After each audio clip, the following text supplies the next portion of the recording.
Welcome to this evening's parent engagement for grades 3 through 5. Last time we met was on October 11th for grades K through 2, where we discussed syllables and did an easy game to practice syllables where students went around and collected items and they clapped out the syllables.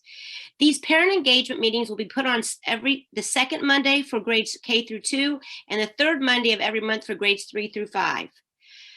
This evening, Bradford's fifth grade teacher, Mrs. Angle, will be sharing with you an activity on syllables for older students. And next month, Milton-Union will be presenting on Monday, November 8th for K through 2 and November 15th for grades 3 through 5. Remember, we are also competing to have the most tuned in by percentage for each district to earn the Golden Book Award. We want our railroaders to be the ones to get it, but I know all the polar bears and the bulldogs also are wanting to win that prize. To let us know that you have come to join us, what I need you to do, as you can see, some of them already have done, is to please chat what district you are from so that we keep track of who all has come and from what school district. All right, I think that's about it. I'm going to turn it over to Mrs. Angle, who's going to share with you an activity that she did with her class, as well as at the end, we'd like to know how you did with your students, if you got to practice the game, or how you can see this being useful for you at home. So without further ado, I'm going to turn it over to Mrs. Angle. Well, hello, everyone. We did syllables with fifth graders, and we do that just because it's easier to break apart words and see word parts like prefixes and suffixes, that kind of thing. So what I did is gave them Legos because I took a poll and almost every child had some sort of Legos at home, and you could have them use their vocabulary words or their spelling words, or you could have them grab a newspaper, magazine, any book, anything you have in your house, and just find words and have them build towers with the Legos. They could even go to your pantry and find like a cake mix or ramen noodles or something like that, and just find words. So you could do it two ways. You could have them build a tower and race against their siblings, or maybe race against you to see who could get the highest tower in a certain number of minutes. Or in the activity you're going to see, I gave them a certain number of Legos, and then I posted the words around the room, and they had to get to 0 Legos. So if they found they had 3 Legos left, they had to find a word that had exactly 3 syllables in it so that they would be able to end up with 0. And so we've taught them to clap it out, or they can slap their legs, snap, put their hand on their chin like this. I learned this way. And most of the kids, they think that's kind of funny that I still remember that. So you could put your hand on your chin and say the word, and the number of times your chin goes down is how many syllables there are. So here's the video with the fifth graders.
All right, Mrs. Angle, I know we had a little bit of technical difficulties there when it comes to some of our sound, and I apologize for that. I figured it out at the end. I should have probably had the sound on my computer. So I thought I was just playing the video with the music.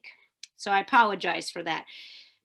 I just turn it over to you if you want to just talk a little bit about the words that you used and see if we have anybody that has who went and tried to do the activity.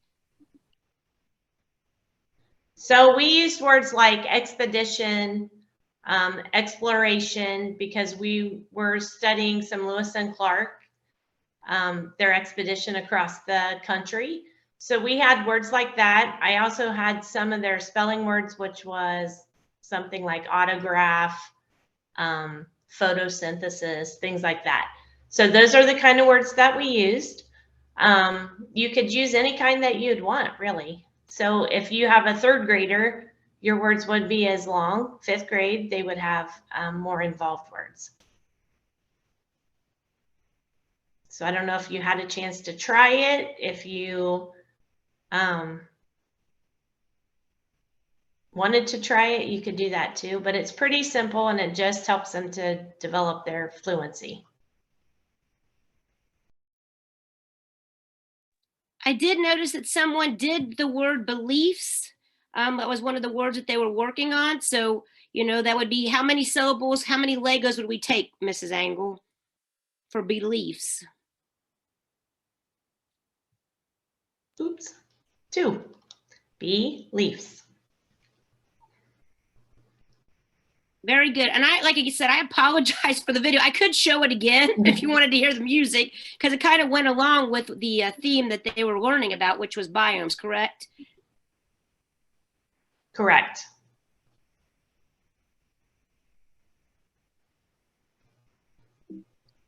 So right now, does anybody have any questions or know of a way this might be helpful? I mean, you could do this with not just the older kids, but the younger kids could play with their words as well, and they could take turns with their words that they're working on for spelling too.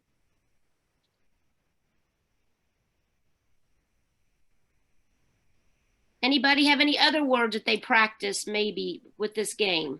Okay, here's where we can remind everybody they have to raise their hand. If they hit the raise hand button at the bottom, I can allow them to turn on their microphone and share.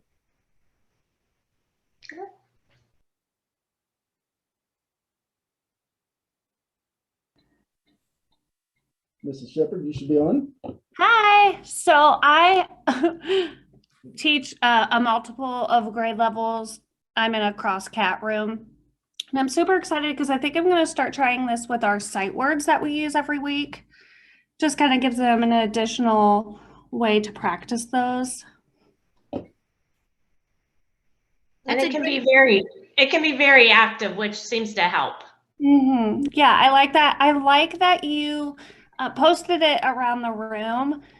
I think that should be fun too. It gets them up and moving around. Even I also have a child in elementary school too, so we could start working on that at home, just posting it in different rooms. Sorry, you can hear him now. Sounds like he would be fun to have play that game. For sure. Thank you for sharing. Thanks for Anybody being else would with like us. to share? You certainly can hit the raise hand button at the bottom and I'll get you turned on.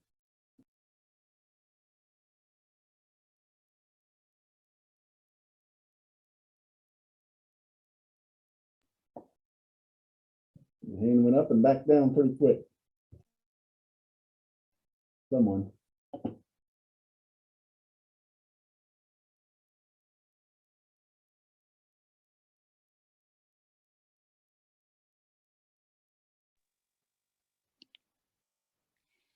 I know that Mrs. Angle shared about putting her hand under her chin, and that's how I learned how to do syllables as well.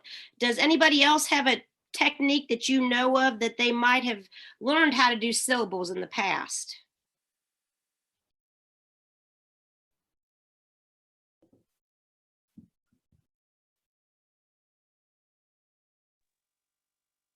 It's a shy crowd. Arm tapping, very good. Slapping our leg or tapping finger, that's great. Tapping of the finger is a really good one if you're doing it during a test, just as putting it under your chin. Awesome responses. We appreciate those. The importance of syllables is that we know it's going to be a longer word with more syllables, so it's very important to practice those, as well as they work on prefixes and suffixes, and that will also help when you're breaking it down into syllables.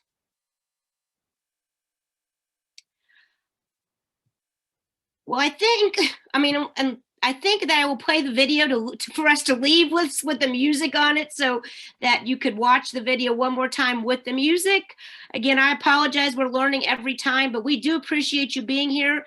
We hope that you will tune in with us again on November the 8th for beginning or kindergarten through second grade, as well as November 15th for third through fifth grade. And Milton-Union, the teachers will be on for that one, as well as Mrs. Henderson to introduce. And I'm hoping she's dressed as the bulldog.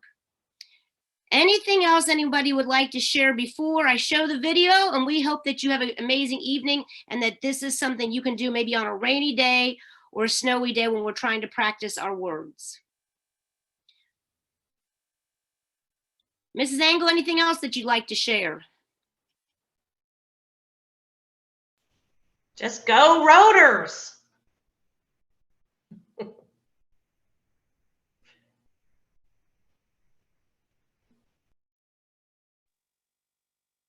We love you all. Wow would be one syllable. But we love the Bulldogs and we love the Polar Bears as well. So we can't wait to see them present to us in the next weeks coming up. And this is going to go through March. So thank you very much.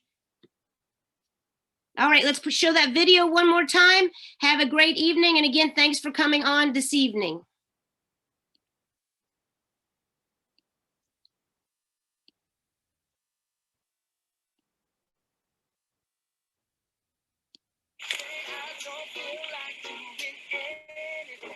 So parents, we have a game that we've been practicing in school, and it's with syllables.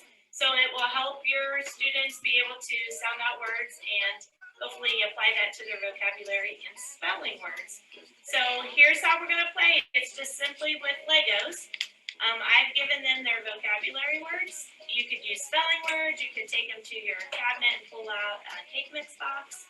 You could use a Stillwater Valley advertiser and just find words. So what they're going to do, you could play it two different ways. You could just start with a random number of Legos, and they go find a word, and they make a tower, and the highest tower wins. So if you have two siblings, or if you want to race them, you can do that.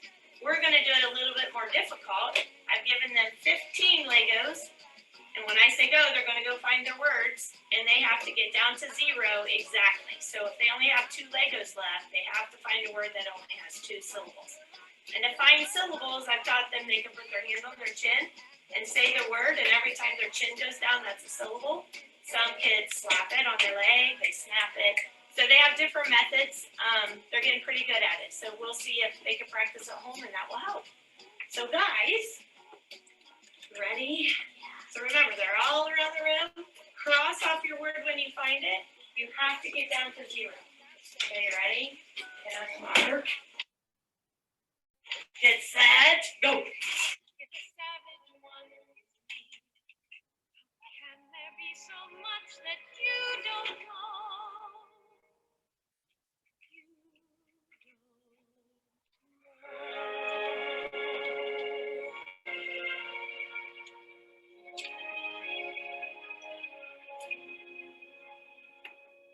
You think you own whatever land you land on. The earth is just a dead thing you can claim. But I know every rock and tree and creature has a life, has a spirit, has a name.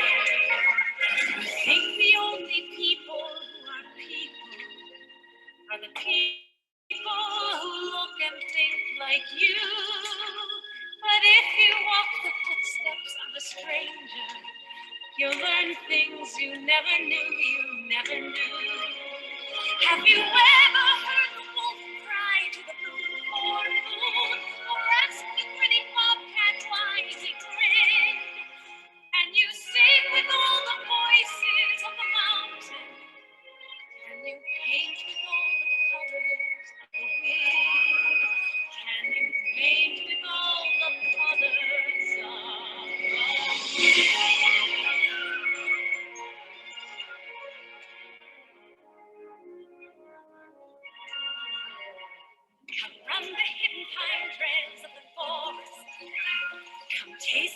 sweet berries of the earth. Come rolling all the riches all around you, and for once never wonder what they're worth. The rainstorm and the river are my brothers.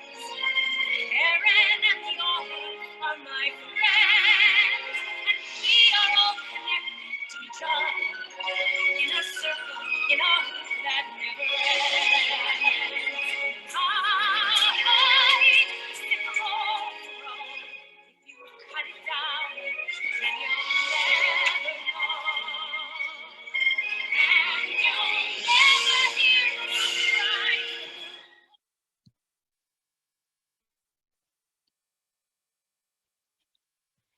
Thanks for being with us. We hope you have a great evening, and just continue to work as a family, and your kids will be successful. Have a great evening, everyone. Bye.